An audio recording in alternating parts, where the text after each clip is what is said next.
yëpp la ñuy indi yow xam nga lii la ñuy historique bi lay def. Babacar Ndiaye bi fatt na de. taxawal def rek waa tey leen rek yéen daal man daal nit yi man. voilà. rouge bi moom souvent góor ñi moo leen gën a xonq. wala nag góor ñi bëgg couleur rouge ci yëf yi. moo man moom rouge bi. Aliou ba mu xëyee ba léegi ba ñi day génn ndax ba ma ci seru rabal laay def seru rabal seru nocc ba léegi ba ñi mooy génn. man gold mooy sama préféré gold. waaw bu doore. Doore bi waaw. waaw doore ci teint noir day rafet. dëgg la. Ameth.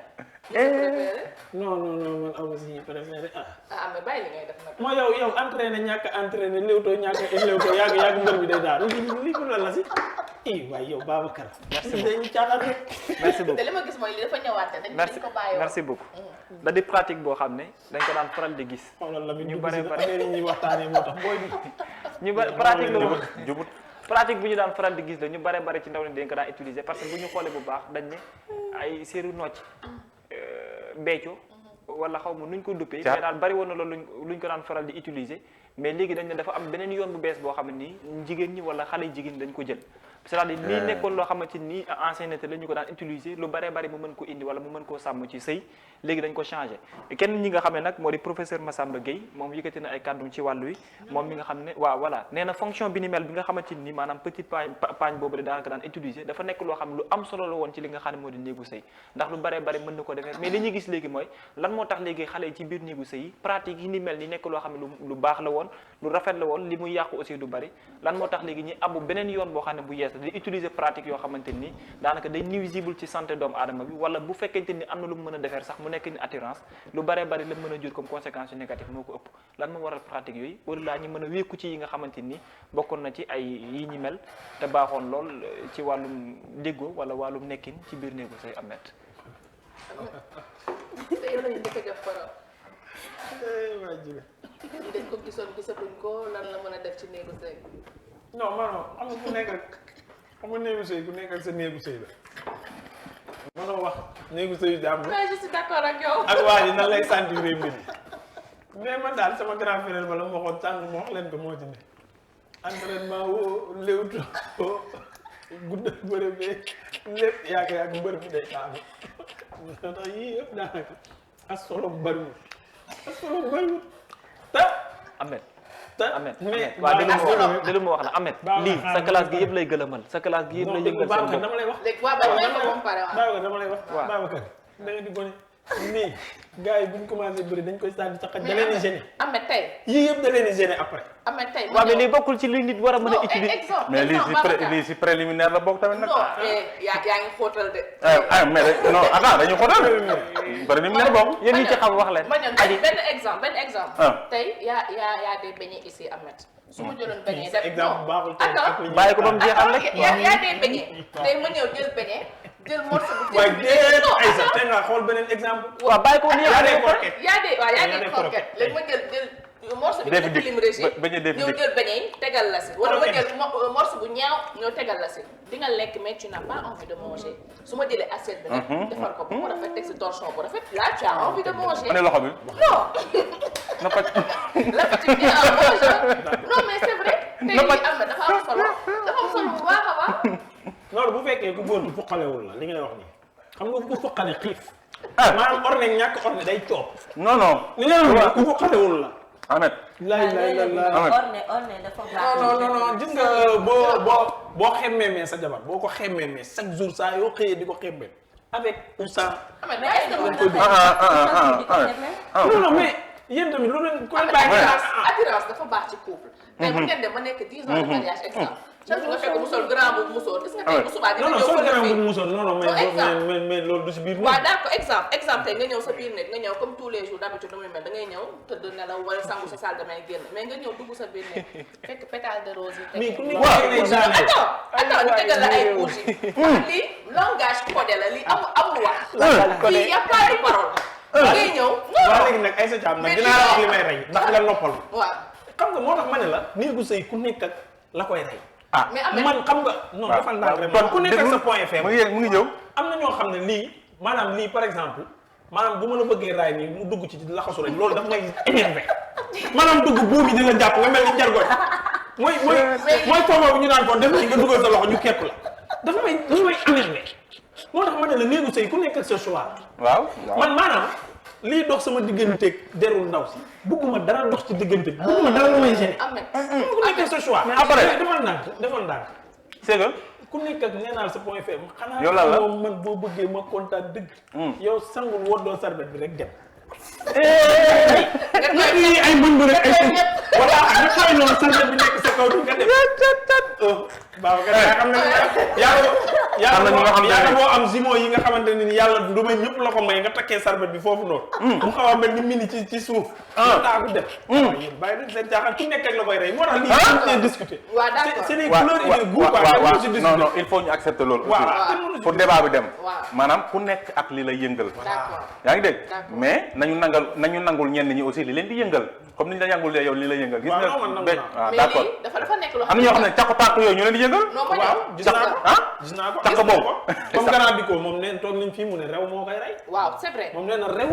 am na ñoo xam ne dañoo seexlu rew. mais gannaaw di ko moom nee na rew. d'accord c'est vrai mais bu ñu fàtte tamit y a des choses yoo xamante ni y a des non-dits yoo xam ne yow sa bopp am na góor yoo xamante ni yow xamoo li lay daanal donc lii nii on a vu benn exemple rek série Emprise ñu gis ko nga xam ne day jaay tubaab am gelu wesh mu ñëw fecc ka takk ay fer ndekete loolu moo koy daaneel il savait pas te pourtant moom noppoon na kee boo gisee fer yooyu noonu si la tàggale ko ak sagom ba faw donc mu ngi délaissé gelam bi nga xamante ne moom la foogoon moom mooy nekk la mère de ses enfants pour takk ko dem toppi ay fer quoi te bu nekkoon ne da ngay naan non du ma toppi fer donc lii dafa nekk loo xamante ni wax nga lu am solo des choses yoo xamante non c'est vrai loolu la ma sax benn professeur journaliste loolu ni la ko tuddee woon perle acoustique non waaw perle acoustique la c'est vrai mais dafa nekk loo xamante ni tey mën na la yëngal te doo ko xam ça dépend ci solin bi ça dépend ci ki koy sol ça dépend ni muy mel parce que lii amat yi nii yu yàgg yi la mais am na sër yoo xamante ni c'est des comme fer yu dijj yi rek comme fer yu dijj yi xam nga fer yi am na yu dijj yu ngante ya waaw mooy toj yi toj yi waaw xam nga léegi dafa évoluer am na yenn cristal la nga am waaw non cristal mooy yi tàq yi la noonu muy tàq donc bàyyi ma wax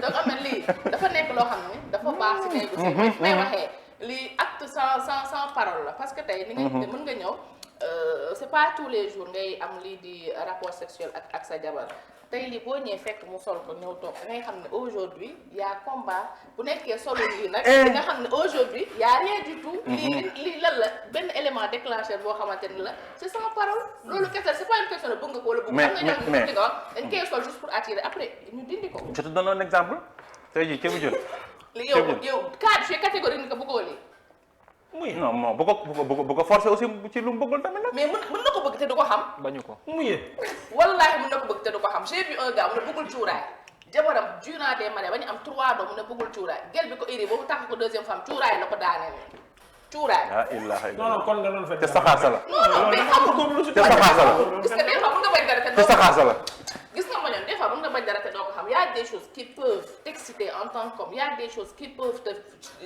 yóbbu feneen te doo xam ne lii mën na ma yóbbu feneen en tout cas nga ñëw gis ko si nit wala ci odeur wala leneen mais c'est vrai jërëjëf Babacar en tout cas série nekk na loo xamante ne jigéen ñi ñu ngi koy bàyyi. te lan ciy wax si dinaa ci wax. même bu yaa ma ma dellu indi de. célibataire sax yaa maa ko ma wax indi rek de amul ci wax. problème nee na ma bul wax.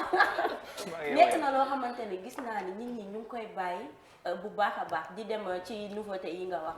mais boo nekkee ci néegu sëy essayer il faut nga essayer lépp. Babacar Ndiaye ba nga xamante ne sa borom kër bu nee moo ngi ko téye foofu rek am na yu bees Babacar tamit nga essayer yëpp. am na yu gën a yaatu non nga bàyyi ma daaneel. ah mais waxal ak Babacar bi tamit nga Babacar xëy na bii moo koy daaneel. mais boo nekkee si néegu sëy essayer lépp loo xamante ni gis nga ko te mun nga ko essayer nga essayer ko tey jii sa borom kër feneen fu mu mënti dem bu ko gisee du ko jommal te aussi loolu dina tax bu bëggul nga xam ni carrément bëggul nga bàyyi mais bul gis yii rek nga ni lii dafa archaïque nga bañ ko utiliser. il faut toujours essayer. non problème bi fu muy nekk mooy y a des choses yoo xamante ni dafa xaw a doy waar gis nga la jeunesse léegi wala sax nag ci néegu sëy yi dañoo àbb beneen tournure boo xam ne nekkul la réalité mooy gis nga yii nii c'est naturel du gaañ kenn leneen du ci am mais léegi lan moo tax nit ñi faral di gën lan mooy faral non maanaam li ñuy wax mooy am na yoo xam ne am non maanaam Ahmed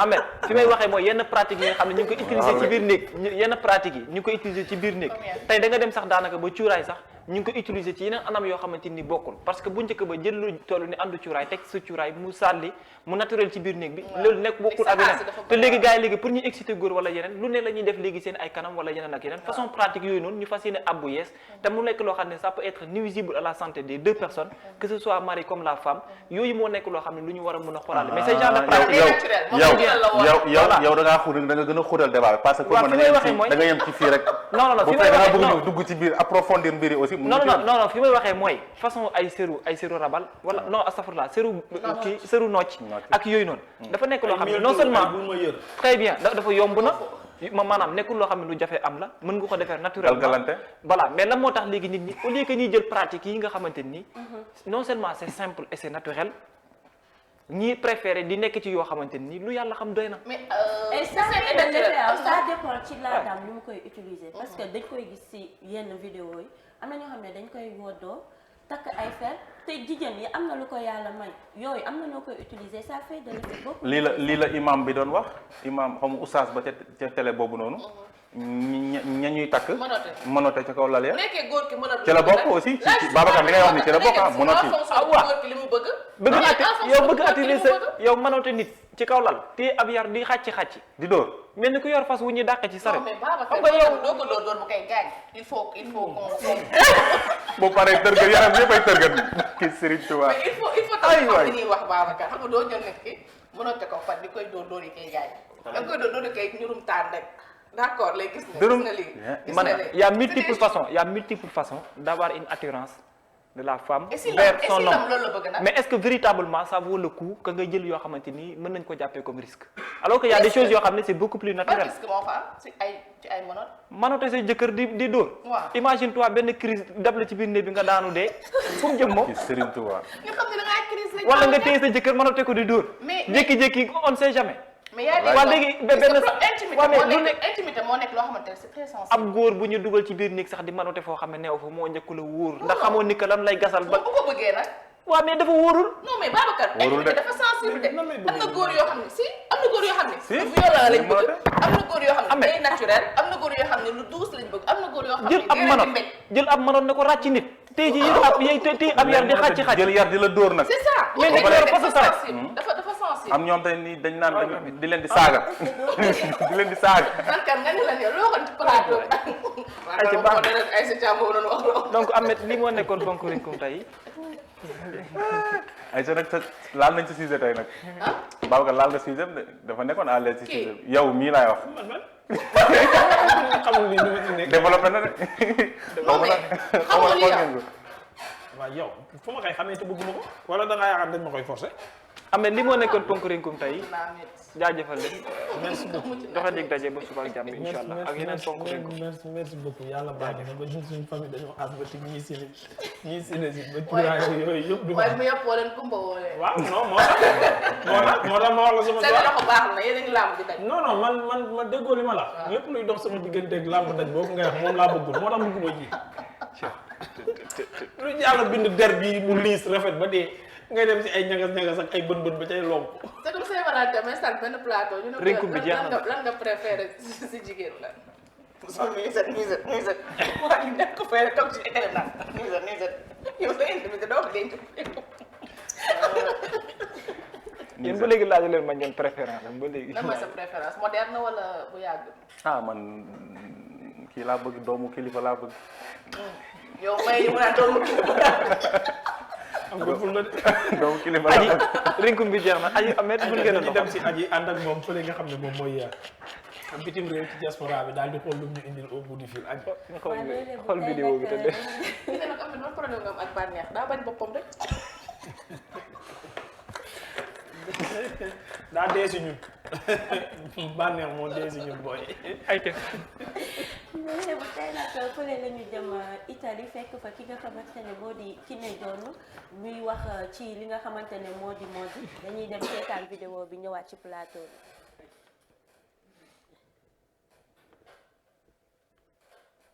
dafa mel ni sama vidéo bi. Styliste de mode basée ici en Italie et j'ai fait mes parcours entre Milan, Paris et Dakar et je remercie Seneweb TV pour cette fenêtre sur ma vie et sur mon parcours. Voilà, Donc, pour répondre à votre première demande, première question, mes débuts, c'était exactement en Italie et plus précisément dans une ville qui s'appelle Savona, et sur la côte vers le nord de l'Italie, et qui est une ville touristique. C'est là-bas que j'ai commencé mes cours de coupe et couture et mes débuts dans ce secteur. Mon parcours dans ce secteur, ça a commencé par le bac, parce que j'ai terminé le bac Sénégal.